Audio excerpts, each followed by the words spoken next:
Do you think we're ever going to come to a time in this country where internal combustion engines are outlawed? I don't think so, man. I really don't. I think you're going to see that like come full circle. Just Well, in my opinion. Outlawed or gone away because California- alcohol was outlawed as once for as well. Yeah. Yeah, take California out of the equation, though. I mean, But that's what they're doing is crazy. You can't buy new internal combustion engines after 2035. And I think this is like 20-something other states fixing to adopt it the same way because you can do it without a vote. Yeah, it's crazy. They did it without a vote.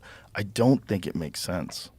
I really don't. I don't think there's enough minerals in the ground. I don't think just the mining alone that would have to happen and the reality of what happens in that mining, like people need to understand what they're talking about. They're talking about batteries. Like this idea that batteries just come from fairies and that now all of a sudden you have this like zero carbon impact vehicle. Right. Like that's nonsense. That's complete total nonsense. You're ignoring the entire supply chain. process of what it takes to make that. What is it with people that they won't recognize that? They don't want to recognize that. Some people didn't know about it until I had this guy on my podcast, Siddharth Kara, who wrote a book about it, and he went to the Congo to show these illegal mines, like what they're doing. I mean, it's not illegal. There's no law, right? But they have children working in these mines. They have women working in these mines with babies on their back, and they're mining toxic cobalt.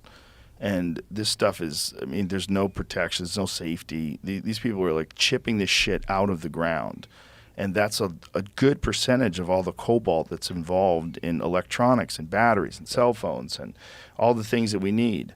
And it's not very publicized. And it's this man exposed it, and he risked his life to do it. And he wrote a great book about it. And the podcast was insane, like listening to his story and how he risked his life to get this footage. Yeah. And and there were several times where there was men with guns and he got questioned, and he had a bunch of people that were helping him, but he got out of there eventually with this reality that everybody now is faced with. It's like, this is how they get the stuff that you need to run your cell phone. Like, stop thinking that you have zero impact. If you're